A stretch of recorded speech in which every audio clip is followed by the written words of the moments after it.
from Fox News. 148 Democrats back non-citizen voting in D.C. as GOP raises alarm about foreign agents. I kid you not. Republicans wanted to ban non-citizens from voting. Democrats said, we don't want to do that. Democrats in numerous jurisdictions like in California and in New York have already passed or tried to pass non-citizen voting. That's the end of your country. The moment non-citizens can vote, they will start voting in the interests of other non-citizens. It's worse.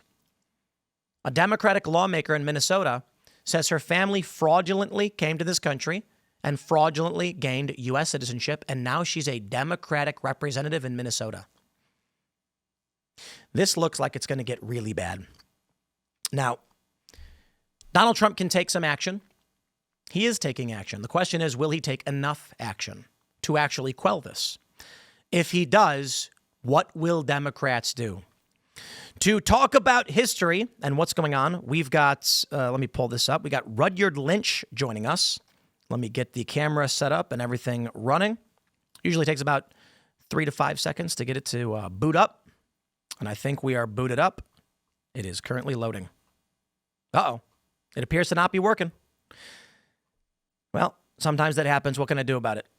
Let's see if the... oh, there we go. We got him. It's cleared. Rudyard, can you hear me? I can hear you loud and clear. Can you hear me? Indeed, I can, sir. Thank you for joining me. Do you want to just give a quick introduction as to who you are and what you do? Hi, thank you so much for having me as well. I'm Rudyard. I run a YouTube channel called What If I'll Test, which talks, I like to say, human nature across context. So politics, anthropology, history, that stuff. I've been on this show a few times already, and I'm widely known for my prediction that America will have a civil war in the next few years.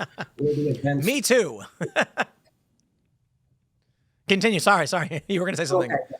With the events in Los Angeles, it's really worrying. And this was something I thought would happen, where if you check my channel from a few days ago, a day or two before the Los Angeles riots, I said, will the left use the Trump-Elon divide as a way to basically agitate? And I had options in a big way, in a little way, and not at all. And a majority of my audience thought the left would agitate in a big way. And look where we are now. Yeah, it's a good point, actually. I hadn't considered that. There had been ICE raids ongoing for some time. We had seen people resist ICE officials and ICE officers, but it hadn't gotten to this extent until that moment. I don't know if I could say they're related, but what I wanted to ask you, you have I jokingly said I also have a prediction about civil war in the next few years. I have a prediction that we are on a track towards civil war, but I don't know if we ever cross the threshold or how long it might take. There's an argument that we're in a cold civil war, which I think might be fair. There are two political factions fighting for control of our government. What's concerning to me is right now, fighting in the streets, riots, escalation. You've got calls from former politicians, Adam Kinzinger, for Newsom to order the National Guard in California to defy Trump effectively. And then you have the issue of Democrats using non-citizens to bolster their political power at the federal government. So you've, on your YouTube channel, what you've done a ton of research on all of these different conflicts, civil wars, revolutions. I know that obviously when you get violence in the streets, there's fear that it could escalate to a war. But what about the political nature of this? Democrats bring in non-citizens. They get counted in the census. They get extra congressional seats, extra votes in the Electoral College. That is a major point of this conflict right now. I'm curious if anything like that existed in other countries. Aristotle once said that it's the marker of a tyranny that the government brings in foreigners because the foreigners have no investment in that society. That goes back as far as you have records. It's normally the case that a corrupt government will hire foreign slave soldiers. That happened in Islam. It happened in Greece and Rome. It happened in India. And we have a more PC, less predatory version of that, but it's the same dynamic. So it's like, how much of this is like ancient Rome? A lot. That's one of the biggest parallels I pick, especially there's lengthy civilizational cycles. The one that we're the closest to is around 100 BC with the fall of the Roman Republic, where Rome was split between two political parties, I have compared the optimares to the Democrats, and then, sorry, the optimates to the Democrats and the populares to the Republicans. What happened, though, is that the populares, or the Republicans, spiral into cults of personality. And with the fall of the Roman Republic, the two parties failed. So you saw cults of personality like Marius or Sulla or Julius Caesar or Augustus, etc. But that led to what, 200 years of empire? Yeah, I mean, the Romans controlled their entire known world for 600 years. Yeah. And so you had a century of on and off civil wars. The thing to keep in mind with the ancient and medieval world is we'll read about a single century in a sentence and we'll forget that almost the entirety of someone's life was peaceful. So you had a century which was mostly at peace with several civil wars. Then you saw a shift from Rome being a republic to a military dictatorship. Do you think that's what's going to happen to us? Yeah, I think so. I don't think America will be a democracy in the 22nd century, at least not a de facto one. It's a long way for now. But what about in our lifetime? Do you see the I mean, what are we going to call this? We're going to call this the Democrats or the Republicans? Do we call it the left and the right? You know, you had the in Rome, there were different words for those factions. Is whatever the right is going to win? Yeah, I think so. What does that look like? What's your prediction? Like, what happens? So, right is going to beat the left because the left, I can't get over how much the left screwed themselves over ideologically. The left made a series of incredibly poor decisions that dooms their long-term strategic ability. In my opinion, the only way they can get out of this is by just devolving into being a corrupt, pandering, nigh communist organization, which is the direction we're seeing. What were the mistakes? Just real quick. Kicking white men out of the coalition means you're going to kick out the vast majority of new talent that's going to develop. Yep. And because when you look at outliers and statistical sets, the outliers tend to be white men. And with that, on top of it, they valorize anyone who is, they tear down anyone who is successful. In their own worldview, if you succeed, they're going to find some reason to hurt you. So they have no incentive towards success. They cannibalize all the future leadership. They have no internal standards, so they just purity spiral over each other. And they have no attachment to reality in their own worldview. So they've just shot themselves in the foot. And I don't think they had to make those choices at the start of this century. They just did. So if we want to follow the fall of the Roman Republic parallel, and I'm simplifying a process, right wins, right spirals into warlords. One of said warlords transforms America from a democracy to a de facto military dictatorship. And that would happen 70 years from now. So after 70 years of civil war, one of the leaders keeps the forms of the republic, but then it's really a dictatorship.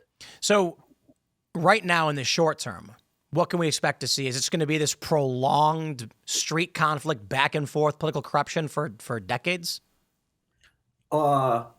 That might happen in like a South American country, but Americans are too organized. When we want to kill each other, we'll do it on an industrial scale. You're right. That's so terrifying. It is. And so I think my read on this is the left is trying to escalate because they found a position where the right is at its weakest. I've been thinking they've wanted to escalate for a while, and this is the spot where Trump and Elon's coalition has been split apart. That's several things are concerning. The first is that these riots are operating on a quantum scale significantly larger than what we've seen before. And that goes unsaid, where there are thousands of American troops, National Guard troops in Los Angeles. The riots are large. I could get more into that, but the thing that this spread so rapidly to Phoenix and New York and across the country. And with these sorts of things, it's like a forest fire. A forest fire can hit critical mass and grow. I have been consistently incorrect in the past at predicting that a forest fire, once it hits a certain threshold, has to keep growing. There have been several spots where enough dominoes fell, I thought they would keep falling. So I can't talk about this individual situation, but a lot of dominoes are falling in quick succession. Yeah, I think important context for people is that in the 1820s in the United States, there was talk about a civil war in the United States over the issue of slavery. And it took 41 years, or around 40 years, because the conversations were over a decade, before you actually got that full-scale war. But additionally, people need your average person probably couldn't tell you what Bleeding Kansas was. You had 7 years of territorial war. There's a movie clip I just saw, and it's a man comes on a train with a young black woman. It's the 1800s, and the conductor or an attendant walks over and says, "Ticket, please," and that can't sit here. And the man says something like, "I think you owe this young lady an apology." And then the attendant makes disparaging comments about the young black woman. The man stands up, looks at him, and another passenger tugs on the guy and says, "That's John Brown." And then the attendant says, "I'm terribly sorry." And the story they're telling, John Brown was a man who went around murdering anybody. I mean, anybody's a bold statement, but this is a guy who brought his kids to Kansas, walked up to people and blasted them in the face with a pistol. This is what we were seeing for years. And then you had, obviously, the raid on Harper's Ferry, where he ultimately got stopped. But people don't understand. I was reading an article just a moment ago about why civil war can't happen, and they kept saying all the stupidest things in the world. 7 states voted to secede, but in the United States, there's pro and anti-Trump in every state. As if they don't realize that Virginia was split 60-30. Many of these states were. So I'm wondering, just in this context and with your having read about all these other conflicts throughout history, is it, you mentioned that it's largely like Rome, but do we, I'm curious what you would think the next 20 years are going to be like for us. This is the most relevant information for the average person. What can I expect? What should I be doing? Am I going to be able to buy groceries? Will I watch movies? What's the immediate ramifications of this conflict? I'm going to lessen most of your worries by saying that if there is a war, the chances that you die are fairly low. Oh, thank God. Actually, me personally, I don't know. No, man. Tim, you'll be fine. Unless the left completely wins, you'll be fine, and then you can flee them. I agree with that. Yeah, there's a lot of people on the right, even of not particularly a large merit, who are at risk if the left wins. Like a farmer, you know what I mean? Myself included. Yeah. The thing with wars is that people, and I said this before on your show, people seem to think that the second that war breaks out, your house is getting raided and you're broke. Life has to continue. Yeah. You will still have to get groceries supplied. You'll still have to take care of your kids. You'll still have to, Netflix will probably still be up. Life will continue. And if you go to war zones, like I have a buddy who's in Armenia now, and he says it's a lovely country. He loves being in Armenia, but this place was at war very recently, but Armenians keep going. And unless you're a Zoomer male, your chances of dying in this war are relatively low unless you're in one of the few front lines where most of the country will not be a front line. So keep in mind that World War II, bloodiest war in history, killed 60 million people. The invention 60. of malaria medicine and clean water has saved over 1 billion lives. So in the grand scheme of things, war doesn't kill that many people compared to disease and other things like malnutrition. But to be fair, just a point, war is a lot of death in a short period, whereas malaria is a lot of deaths over a long period. I'm trying to give your audience will to live before we go to the next And I'm fighting you. So, you are correct. Even this is the funny thing, right? One of the talking points on Civil War, when people say it can't happen, they're like, I go outside and nobody's fighting. And I always say, people in Atlanta in the Civil War did not walk outside and fight each other. The front line was in Pennsylvania, was in West Virginia, was in Maryland. It was Virginia. If you weren't there, which is a tiny fraction of the country, you were not seeing these direct conflicts. Yes. I think that if there's a war now, the right has an almost near complete certainty of winning. And everyone always thinks their side's more likely to win a war when a war starts. And then the reality of the human condition is messy. But the only advantage I could see Democrats having before was using the apparatus of government. But Trump is in power. The left is very clearly agitating. And what I'll say about your 20-year question is that there are too many trajectories that can't survive. Social Security, most cities in America are basically bankrupt. A lot of state governments are. Our currency's nigh worthless. Inflation's out of control. So I think we'll have a war, I think we'll have a war because we can't continue these trajectories. And once trajectories, if you look at a chart and it doesn't make sense, there's another trajectory that you're not noticing. So when you see all the charts and they all plummet towards something unsustainable, that's when historic shifts happen. And I think the left is going to lose, although I don't know what process that would take, because as I said before, they lack military. Most men in the military are right-leaning. Most young men are right-leaning. Gun owners are right-leaning.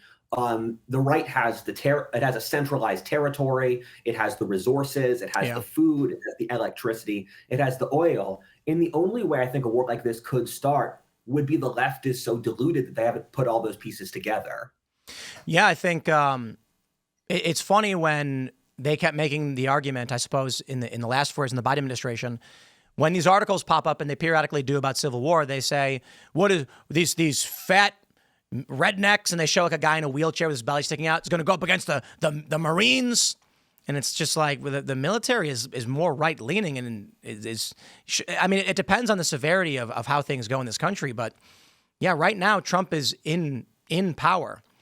It would take only a small handful of military to cut off supply routes into every major city and bring them to heel should there be a conflict between these factions, right?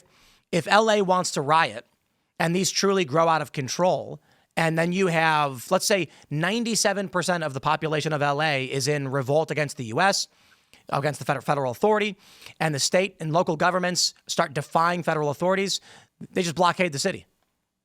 They just, no more highways, nothing you can do about it, and that's it. But I do think the interesting thing about whether the right or left wins, they have this ideological bent on the left that doesn't adhere to any kind of logical structure, right? Wokeness. It's just to each other. And when you mentioned that they've made a series of mistakes, like kicking out white men, the interesting thing about the conflict we're in right now is I don't even know what we or the right or whatever is up against when they don't have a set of ideologies other than they're a mass of unruly, riotous people. So it doesn't necessarily seem like you get to civil war.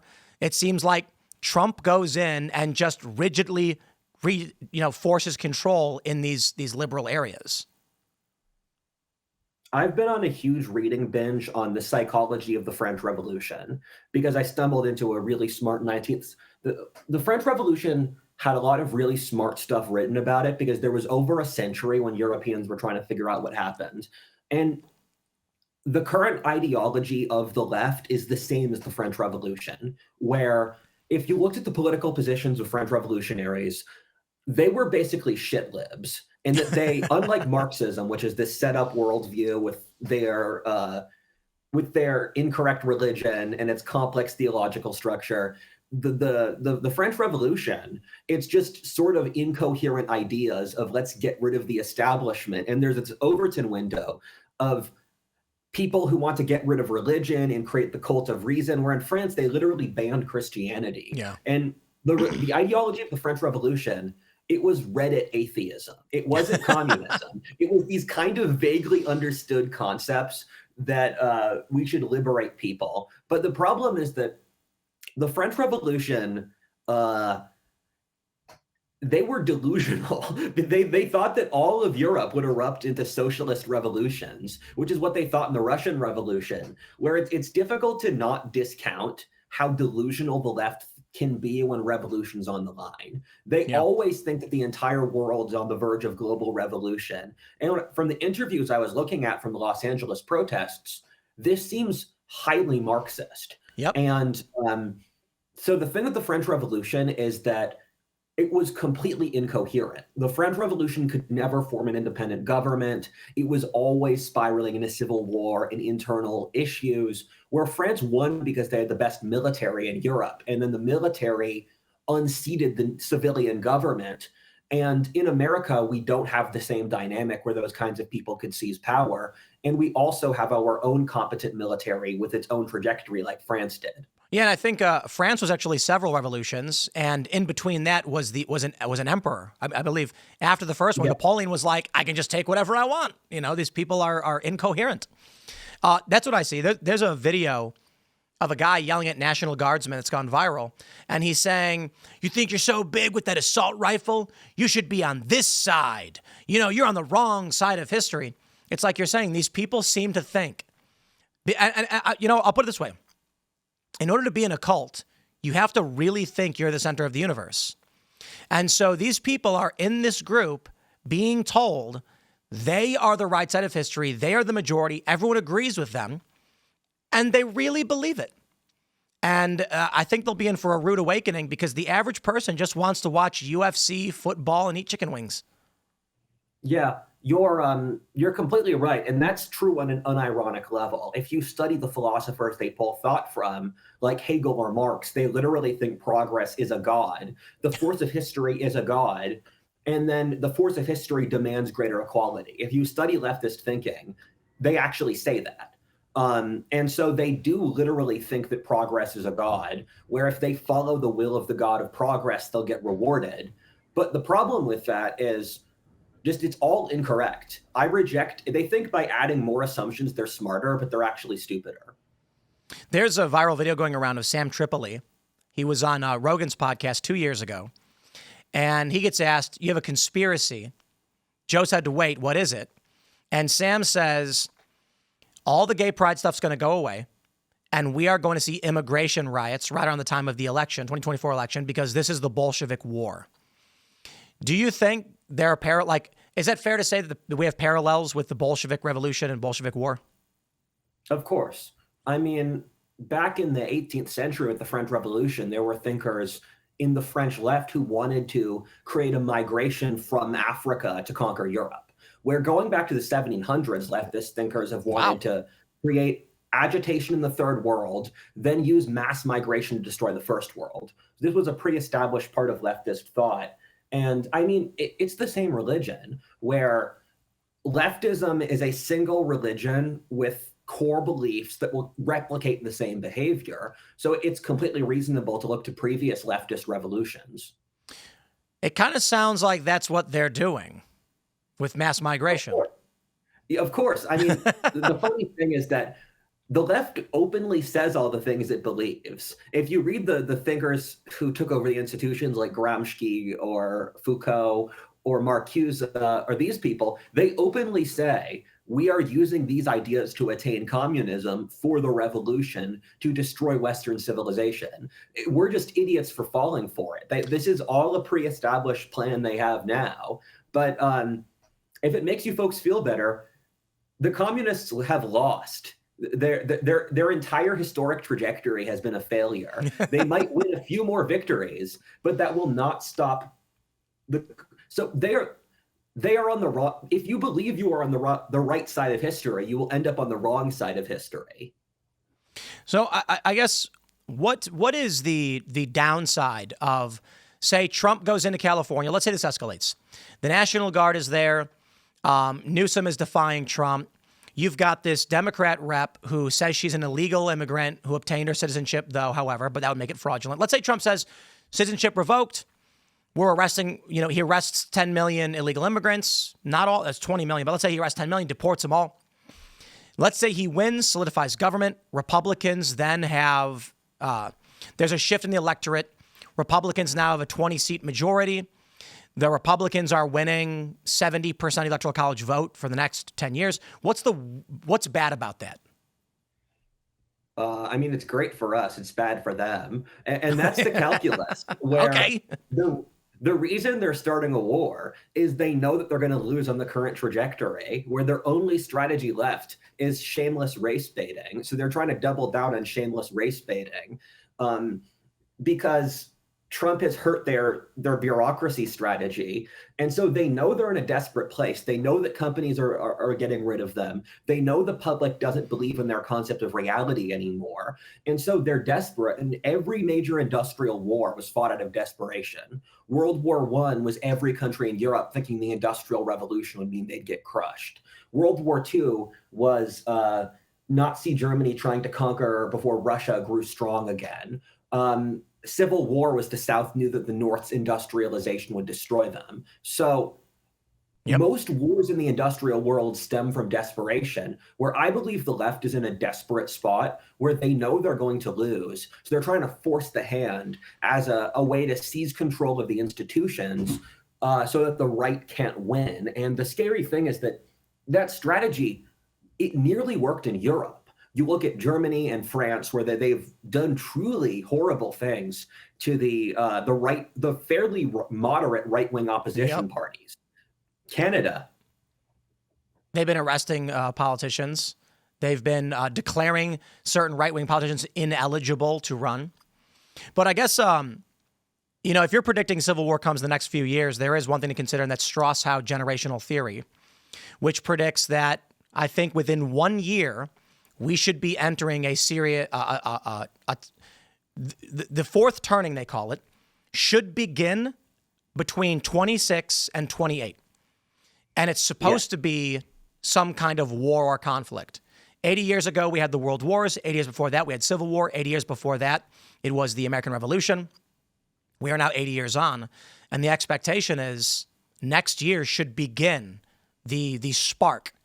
Do you think within the next year or two, or maybe 2028, we actually have dividing lines, factions, something they would actually call a civil war? So last time I tried to have a time frame, it failed. So I am going to just say that within the next few years, I think we're going to have a war. And I think that within the next year is completely plausible. I stand by my original take. Yeah, it's fascinating because I was talking about how during the Summer of Love riots, you had a guy in Manhattan, in the Upper West Side, filming himself walking around and everything was fine and normal. And he was like, oh, everyone's lying, everything's fine. And you had made mention to this earlier, that the front lines are usually small and isolated. There's not that many people who are fighting relative to the greater population. This is right now, I think, the excuse they're pushing, which is strange. Brian Stelter on CNN, he's saying, the videos you're seeing are from hours ago or yesterday.